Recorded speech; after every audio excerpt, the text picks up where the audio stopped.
अस्सलाम वालेकुम व्यूअर्स, मैं हूं आपका मेजबान अब्दुर्रहमान और आइए डिस्कस करते हैं आज की दो अहम खबरें। पाकिस्तान की सबसे सस्ती एयरलाइन डोमेस्टिक ऑपरेशंस में कामयाबी के बाद अब इंटरनेशनल हो गई है। उस हुकूमत ने दुनिया भर के दीगर ममालिक में इंटरनेशनल फ्लाइट्स की इजाजत भी दे दी है।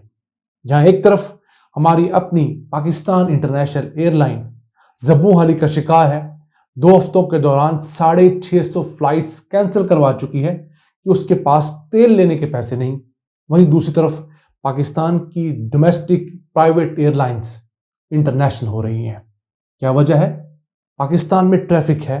बदकिस्मती से हमारी इंटरनेशनल एयरलाइन जो कि पीआईए है, वो उस नीड को पूरा ही नहीं करती जो कि ट्रैवलर्स की नीड है।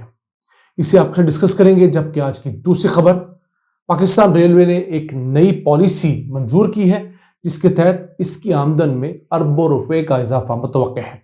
और ये पॉलिसी है राइट ऑफ वे, जिसके तहत टेली कम्युनिकेशन की कंपनियां, इंटरनेट बिछाने वाली कंपनियां जो तारें बिछाती हैं इंटरनेट मुहैया करती हैं, या टीवी केबल वाली कंपनियां, जहां जहां रेलवे की जमीन इस्तेमाल करेंगी वहां पर रेलवे को किराया अदा करेंगी।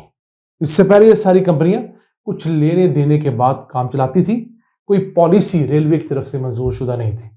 अब इस पॉलिसी के बाद पाकिस्तान भर में रेलवे लाइंस के इर्द गिर्द, रेलवे कॉलोनीज में, रेलवे की प्रॉपर्टीज में, जहां जहां इस तरह की लाइंस बिछेंगी, रेलवे को पेमेंट की जाएगी और इससे रेलवे के सालाना 50 अरब रुपए के खसारे को कम करने में मदद मिलेगी। इसके अलावा आपको ये भी बताएंगे कि पाकिस्तान रेलवे हमारे फ्रेट में, यानी हमारे सामान की तरसील में कितना असर रखता है, जबकि इंडियन रेलवे हमसे कितना गुना ज्यादा सामान एक जगह से दूसरी जगह पहुंचाता है। इसी वजह से इंडियन रेलवे हमसे मुनाफे बख्श भी है और ज्यादा लोगों को सर्व भी करती है। आइए चलते हैं आज की पहली खबर की तरफ। फ्लाइजना, जो पाकिस्तान की सबसे सस्ती एयरलाइन कहलाई जाती है, इसको बजट एयरलाइन भी कहते हैं, यानी कि इसका किराया बाकियों की निस्बतन सस्ता होता है। उस वजह से आई और छा गई। ये पाकिस्तानी ग्रुप है लेक्सन ग्रुप, और एक एयर अरेबिया जो यूएई बेस्ड एयरलाइन है, उन्होंने शुरू की थी। इन्होंने सबसे अहम 2-3 फीचर्स जो शुरू किए, उनमें से एक ये था कि अगर आप फ्लाइट के दौरान खाना नहीं खाना चाहते तो आप उस फ्लाइट में मील का ऑप्शन कैंसिल कर दें, आपको 1000-2000 रुपए की बचत हो जाएगी। तो ऐसे लोग जो फ्रीक्वेंट गोअर्स होते हैं, ट्रैवलर्स होते हैं, लाहौर कराची गए, सुबह गए, शाम को आ गए, वहाँ पर उनकी मीटिंग्स थी और इस तरह के दीगर काम है, तो वो नॉर्मली अपना 2000 जाने में 2000 आने में बचा लेते हैं।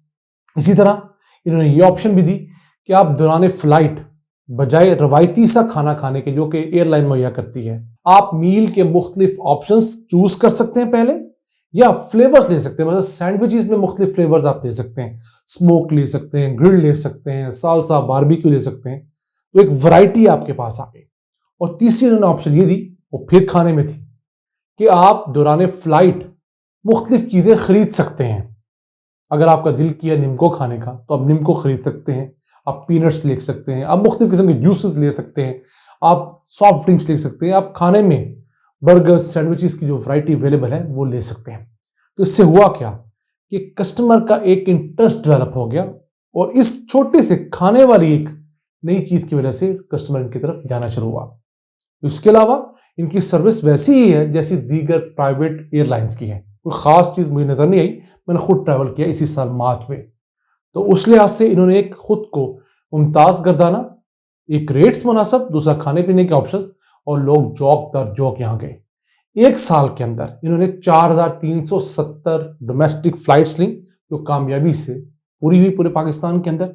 अब इन्हें दीगर कई इंटरनेशनल मुल्कों में जाने की इजाज़त मिली है, जिसमें Afghanistan, Bangladesh, Iraq, Malaysia, Oman, Qatar, सऊदीया, थाईलैंड, तुर्की और यूएई है।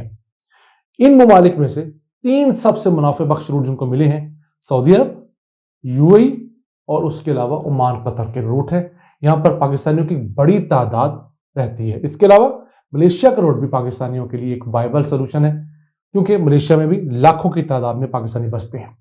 तो देखिए, लोकल छोटी छोटी एयरलाइंस छोटे छोटे बजट के साथ अगर इतने मार्क के साथ अंजाम दे रही हैं, तो पीआईए जो टाइटैनिक है वो आहिस्ता आहिस्ता डूब रहा है मिसमैनेजमेंट की वजह से। 650 फ्लाइट्स कैंसिल हुई गुज़िश्ता 2 हफ्ते के दौरान, क्योंकि पीआईए के पास तेल खरीदने के पैसे नहीं है और तेल मुहैया करने वाली कंपनी ने उधार से तंग आकर मोहल्ले के दुकानदार की तरह तेल की तरसील बंद कर दी। 650 फ्लाइट्स कैंसिल होने के नुकसान अरब हार रुपए में होंगे, जो अनकरीब कैलकुलेट कर दिए जाएंगे। वैसे पीआईए को अब तक 720 अरब रुपए से ज्यादा का नुकसान हो चुका है। हर साल पीआईए 100 अरब रुपए का नुकसान बढ़ा रही है।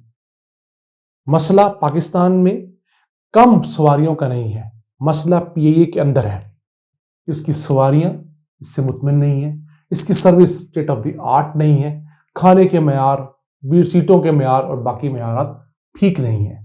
जब तक ये चीजें ठीक नहीं होंगी, लोगों का एतमाद पीआईए पे बहाल नहीं होगा और पीआईए मुनाफे बख्श इदारा नहीं बन सकेगा। आइए चलते हैं आज की दूसरी अहम खबर की तरफ। पाकिस्तान के सरकारी इदारे नुकसानात का शिकार है। उसकी बड़ी वजूहात जो मॉडर्न रेवेन्यू के जरिए हैं उनको अडॉप्ट ना करना है। जिन इदारों के पास वसी और ईज लैंड मौजूद होती है, उस लैंड के ऊपर गुजरने की कॉस्ट होती है। आप खा खुद गुजरना चाहें, कोई कमर्शियल एक्टिविटी करना चाहें या वहां से अपनी कोई तार ही बिछाना चाहें, तो रेलवे के पास पूरे पाकिस्तान में 1,63,000 एकड़ रकबा है। बड़ी बड़ी जो रेलवे लाइंस हैं जो हजारों किलोमीटर तवील हैं, तो रेलवे लाइंस के साथ मुख्तलिफ तरह की तारें दुनिया भर में बिछती हैं। पाकिस्तान में बिछती थी, लेकिन वो रिश्वत दे दिला के काम चलता था।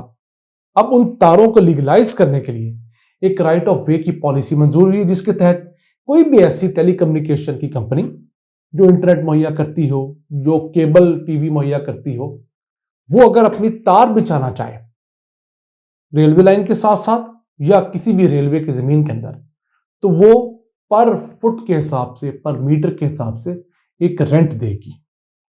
एक मुआहदा साइन होगा कि हमने आपका यहां से यहां तक एरिया इस्तेमाल करना है, इसका इतना रेंट आपने तय किया वो हम आपको देंगे। तो हुकूमत के पास अब पैसे आना शुरू होंगे, रेलवे के डिपार्टमेंट के पास पैसे आना शुरू होंगे, जो पहले चंद मुख्तलिफ अफसरान के पास जाया करते थे। बड़ी डेवलपमेंट है, क्योंकि रेलवे को सालाना 50 अरब रुपए का नुकसान होता है और रेलवे का नुकसान मेरे आपके टैक्स से या बैंकों से सूद पर रकम लेकर पूरा किया जाता है। तो इस तरह कुछ भरपाई जरूर हो पाएगी रेलवे के नुकसान की। अभी अगर हमें रेलवे के नुकसान को पूरा करना है तो रेलवे के ऊपर माल बर्दारी शुरू करनी होगी।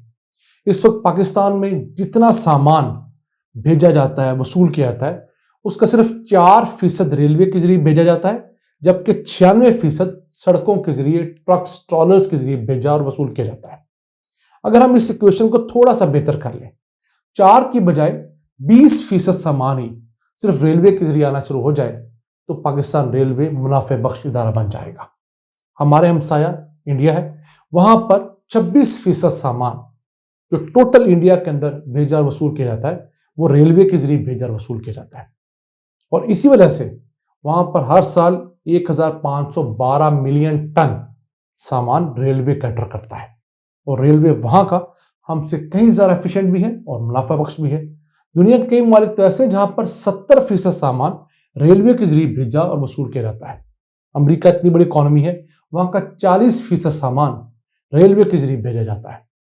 बदकिस्मती हमारी है कि हम 4% भेजते हैं और हर साल 2% भी बढ़ाने में नाकाम रहे हैं। वक्त आ गया है कि पाकिस्तान रेलवे को अगर मुनाफे बख्श बनाना है, चलाना है, तो अपने सड़कों से सामान उठाकर रेलवे पे पहुंचाएं और उसको मुनाफा बख्श बनाएं, ताकि लोगों को सस्ता सामान पहुंचाने में मदद मिले, सिक्योरिटी वहां पर दें, इंश्योर कराएं जिस टाइम पर सामान पहुंचना उस टाइम पहुंचे। तो इस जरिए से आप सामान की तरसील भी सस्ती कर पाएंगे और उसके सबब आप मुसाफिरों के लिए सस्ती टिकटें भी अरेंज कर पाएंगे। दुनिया भर में रेलवे फ्रेट से सामान की नकलो हमल से पैसे कमाती है और उससे मुसाफिरों की टिकटें सब्सिडाइज करके मुसाफिरों को सफर की सहूलियत देती है। ये था आज का एपिसोड। अपने मेजबान अब्दुल रहमान को इजाजत दीजिए। अल्लाह के बाद।